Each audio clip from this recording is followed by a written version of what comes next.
예수님께서는 예루살렘에서 십자가에 못 박으시는 그 고난 가운데 들어갈 것을 예고하시면서 지금 십자가를 지시러 예루살렘으로 올라가는 여정에 있습니다. 그 여정에서 우리 예수님은 제자들 한 사람 한 사람을 사랑하시되 끝까지 사랑하시면서 그 제자들에게 세상과 다른 가치관으로 살아야 될 것을 교육하고 있어요. 먼저 예수님은 이혼에 대해서 가르쳐 주십니다. 여러분, 결혼은 관습의 문제가 아니라 이것은 창조 질서로 우리에게 허락하신 원칙의 문제라는 것을 알아야 됩니다. 우리가 이 시대를 살아갈 때에 관습에 관한 거라면 바뀔 수 있고 또한 바꿔야 되는 것이 많아요. 그러나 그것이 원칙에 관한 문제라면 결코 바꾸지 않아야 되는 거예요. 따라서 예수님은 창조시 인간에게 주셨던 하나님의 말씀을 구약 성경을 통하여 다시 인용하시면서 결혼의 원리는 이미 정해져 있느니라 그렇게 우리에게 말씀하고 있습니다. 우리가 잘 아는 말씀, 창세기에 있는 말씀 5절에 인용하시면서 이렇게 말씀하시죠. 우리 다 같이 읽어볼까요? 5절 말씀 시작. 말씀하시기를 그러므로 사람이 그 부모를 떠나서 아내에게 합하여 그 둘이 한 몸이 될지니라 하신 것을 읽지 못하였느냐. 시대와 상황이 아무리 변해도 하나님의 말씀은 흔들리지 아니하고 굳건하게 서 있는데, 여러분, 결혼의 신성함은 결코 변하지 않는 원칙의 문제인 것입니다. 우리는 앞주에 이혼하지 않아야 되는 이유가 뭘까 살펴봤습니다. 첫 번째 부분만 살펴봤죠. 뭐였죠? 하나님이 짝지어 주셨기 때문입니다. 이혼하지 말아야 되는 또 다른 이유가 뭘까? 오늘은 나머지 부분을 살펴보기를 원하는데요. 두 번째로는 하나님이 짝지어 주신 것을 사람이 나누지 못하기 때문입니다. 오늘 6절에 보면은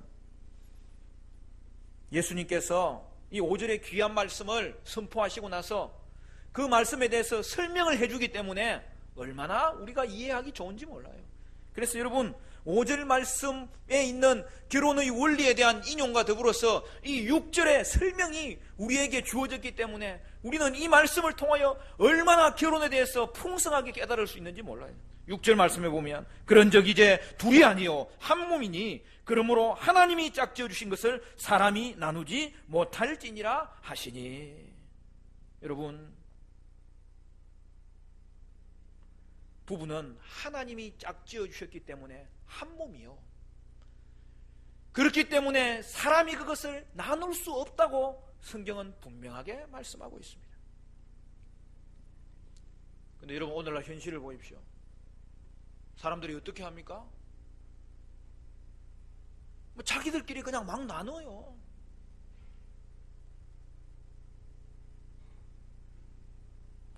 여러분, 나누면 어떻게 되는 거예요? 부부는 한 몸이라고 그랬잖아요. 한 몸을, 여러분, 죄송한 말씀이지만 쪼개버리면 어떻게 되는 거예요? 나누면 어떻게 되는 거예요? 그러면 죽는 거예요. 그런데 나누지 못할지니라 이렇게 하신 하나님의 말씀을 변개하여서 나누어도 되느니라 그러면서 막 나누는데 나누고 나서도 잘 사는 걸 볼 수 있어요. 여러분, 그러면 이게 어떻게 된 일입니까? 예수님은 결혼에 대해서 말씀하시기를 사람이 부모를 떠나 아내와 합하여 그렇게 말씀했습니다. 여러분, 이 합하다는 말이 굉장히 중요한 말이에요.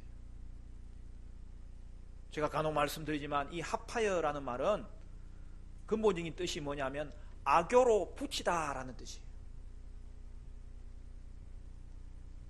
여러분, 악교 아세요? 제가 어릴 때, 초등학교 때 학교를 가다 보면 그 가는 중간에 가구 만드는 곳이 있었어요. 제가 유심히 보니까 옛날에는 나무와 나무를 붙일 때에 그 악교를 이렇게 칠을 해서 그걸 딱 붙이더라고요. 어떨 때는 보니까 또 뭐 잘못 붙였다 싶으면 막 떼내더라고요.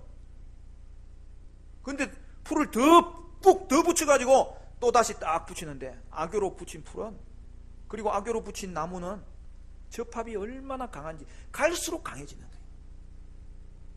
그 풀과 나무와 또 다른 나무가 결국에는 단단해져서 하나가 되는데, 나중에는 그 어느 누구도 아무리 힘센 장사도 떼어낼 수가 없어요. 그래도 억지로 때리면 어떻게 해야 됩니까? 떼어지는 것이 아니라 찢어지는 거예요. 그게 부부관계입니다. 한 몸이 된 부부관계는 아무리 떼어도 떼어질 수 없는 거예요. 그래도 떼어 놓으려면 떼어지는 것은 결코 있을 수 없고, 이전의 온전한 상태로 떼어지지 않고 오직 찢어질 뿐이라는 사실이에요. 차라리 찢어진 부부는 다시 붙이면 그 자리가 맞아서 차라리 다시 붙이는 게 쉬워요. 사랑하는 성도 여러분, 그러므로 부부가 이혼하면 자기들끼리 이혼하는 것이지 하나님 앞에서는 나눠지는 게 없는 거예요. 한 몸을 나눌 수 있는 것은 이 땅에 없어요. 나눔의 결과는 분명한 거예요. 이처럼 결혼에는 신비로우면서도 영적인 연합이 존재한다는 사실입니다. 오전에 우리 청소년부 예배 시간에도 이 말씀 전하니까 얼마나 눈이 또록또록하게 잘 듣더니, 우리 교회는 미래가 더 밝을 줄로 믿습니다. 여러분, 결혼식의 하이라이트가 뭐예요? 밥 먹는 거예요? 부케 받는 거예요? 결혼식을 했으면 일단 성사가 돼야 되잖아요, 그죠? 그래서 성혼 공포하는 게 굉장히 중요하죠. 여러분, 성혼 공포할 때 어떻게 주례자가 이야기합니까? 요즘은 이 부분을 빼놓는 주례자가 많은데 그래서는 안 돼요. 여러분, 지금 결혼식입니다 생각하고 제가 주례자고 여러분에게 결혼이 이루어졌음을 선언합니다. 어떻게 합니까? 이제는 신랑과 신부가 부부가 된 것을 성부와 성자와 성령의 이름으로 공포하노라. 그런즉 이제 둘이 아니요 한 몸이니, 그러므로 하나님이 짝지어 주신 것을 사람이 나누지 못할지니라. 아멘. 예수님이 주신 이 말씀을 꼭 넣어야 되는 거예요. 그래서 결혼의 원리에는 두 가지 핵심이 있는 거예요. 하나님이 짝지어 주셨다는 것과 사람이 나누지 못한다는 것, 이 두 가지가 얼마나 중요한지를 마음속 깊숙한 곳에서 다짐하면서 그 하나님의 결혼 앞에서 선언해야 되는 것입니다. 그러면 이혼하지 않아야 되는 또 다른 이유가 무엇입니까? 셋째로는 아내를 버리고 다른 데 장가 드는 것도 간음이기 때문입니다. 제 말이 아니에요. 하나님 말씀, 예수님 말씀이에요. 여러분 7절, 8절, 9절 같이 한번 읽어볼까요? 7절부터 시작. 여짜오되 그러면 어찌하여 모세는 이혼정서를 주어서 버리라 명하였나이까? 예수께서 이르시되 모세가 너희 마음의 완악함 때문에 아내 버림을 허락하였거니와 본래는 그렇지 아니하니라. 내가 너희에게 말하노니 누구든지 음행한 이후 외에 아내를 버리고 다른 데 장가 드는 자는 간음함이니라. 엄숙한 주님의 말씀 앞에 사는 그리스도의 제자들은, 다른 사람은 모르겠어요, 제자들은 음행의 이유를 제외하거나 남자든 여자든 이혼하고 다시 재혼하면 간음에 해당된다는 하나님의 이 말씀 앞에 고개를 숙여야 되는 거예요. 바리새인들은 모세가 이혼정서를 주라고 명했다고 예수님께 반문합니다. 이에 예수님이 뭐라고 말씀합니까? 모세가 이혼정서를 주라고 명령한 것은 어디에도 없다고, 단지 인간의 완악함을 인하여 제동장치를 주어서 허락한 것이라고 정정해 주는 거예요. 그러니까 이 바리새인들은 하나님의 말씀을 자기가 해석하기 편리한 대로 그냥 이용해 먹고 살았던 것이죠. 구약에서 이혼정서를 주고 이혼하라고 한 것은 이혼정서만 주면 이혼하는데 방점이 있는 게 아니에요. 이는 여인들을 쉽게 이혼당하지 않도록 조사하는 과정을 거치는데 목적이 있어서 여인들을 보호하는 조치예요. 하나님 나라의 원리는 언제든지 약한 자를 보호하는 거예요. 그래서 13절 이후에 또다시 어린아이를 용납하라고 예수님은 강조하여서 천국 공동체의 모습을 가르쳐 주시는 거예요. 사랑하는 성도 여러분, 이혼 정서를 작성하는 것은 이혼을 하더라도 그것이 정당한 이유인지 검사하는 것이고 자신의 편리를 따라 이혼하지 못하게 하는 거예요. 여러분, 이스라엘이 하나님 말씀의 빛을 얻었기 때문에 이 당시에 그 어떤 공동체보다 얼마나 가정을 지키는데 놀라운 은혜의 통로가 있었다는 것을 오늘 성경을 통하여 다시 한 번 더 확인할 수 있는 것입니다. 그리고 율법은 이혼당한 여인이 합법적으로 다시 결혼할 수 있도록 이혼 정서만 있으면 다른 것을 묻지 않고 다시 일어설 수 있는 기회를 주는 것이 구약의 이혼 정서의 원래 목적이었다는 사실이죠. 그러므로 하나님의 의도는 이혼 문제에 있을만큼은 심각하게 신중하게 생각하라고 하시는 말씀이고, 또한 더 나아가서 이혼이 근본적으로는 하나님의 뜻이 아니니라 그렇게 우리에게 말씀하고 있는 것입니다. 바리새인들은 자신들의 편리를 위해서 하나님의 말씀을 얼마나 잘 이용했는지 몰라요. 오늘날도 자신이 이해하고 싶은 대로 하나님 말씀을 자기 위주로 해석하는 사람들이 얼마나 많은지 몰라요. 우리는 말씀에 대해서만큼은 정직해야 됩니다. 그러면 여러분, 이해하지 못하는 말씀이 있으면 그거 내버려 두세요. 그런데 어느 날 그 거친 말씀이, 이해하지 못했던 그 말씀이, 나를 방해하는 줄 알았던 그 말씀이 나를 붙잡아 주시고 살려주시고 나를 일으켜 주시는 능력의 말씀이라는 것을 여러분 깨달을 때가 오는 것입니다.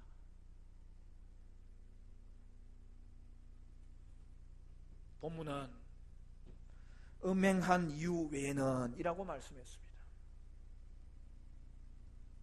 이제 우리가 한 가지 남았어요. 여러분, 한쪽이 음행하였을 때는 어떻게 되는 것입니까? 결혼 생활은 한 사람이 하는 게 아니잖아요.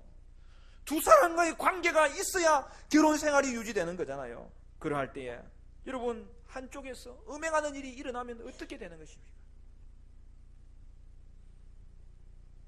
어렵게 이야기하지 말고 여러분, 한쪽이 바람나면 어떻게 해야 돼요? 요즘은 드라마를 보니까 오래간만에 드라마를 제가 봤는데요, 품격 있는 여인이라고. 어제 끝났어요. 이제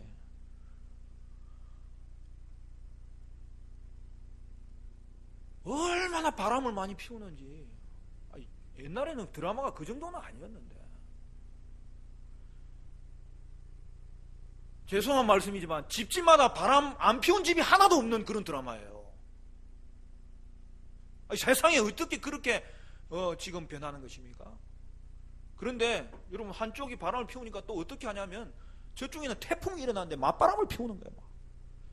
둘 다 죽으려고 환장을 했지. 불숲에 뛰어드는 것 아닙니까, 여러분?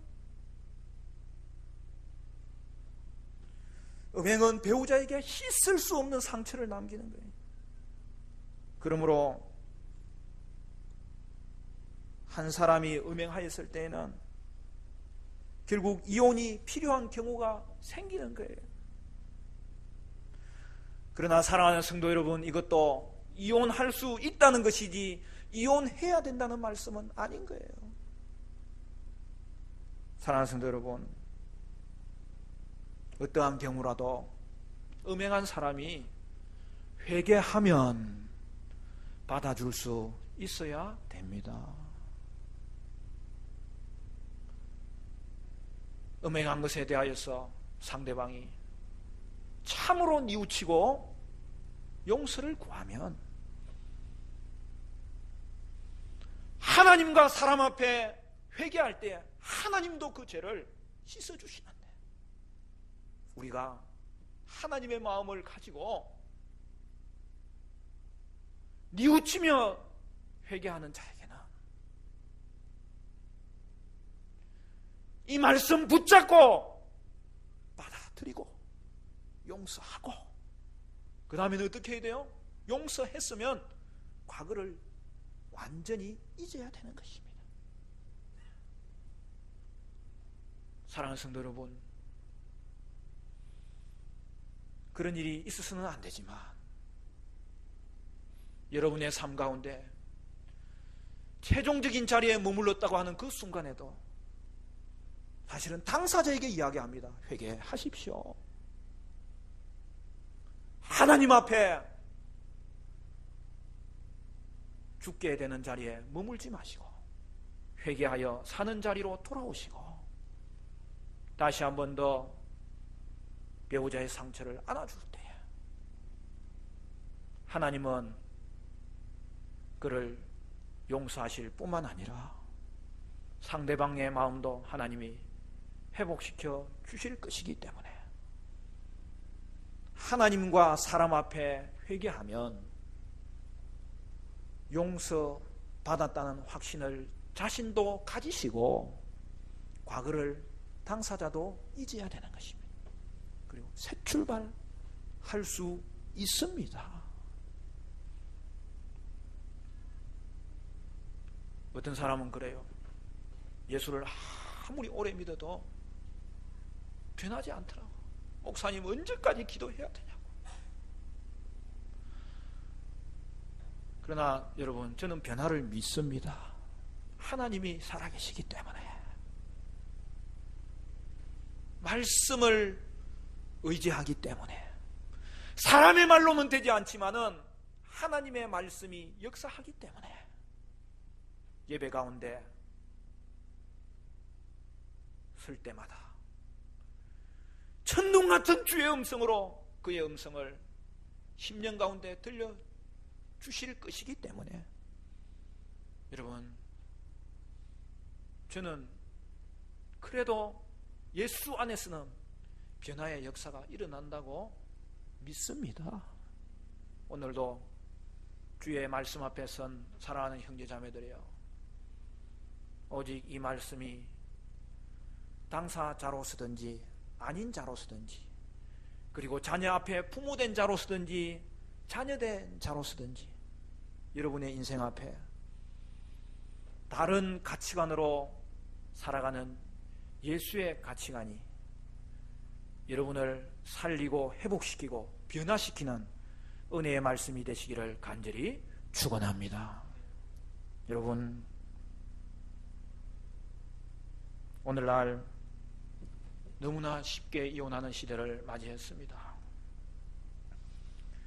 신자들도 죄의식 없이 이혼하는 시대를 맞이했습니다. 여러분, 죄송한 말씀이지만 목사들도 이혼하고 음행하고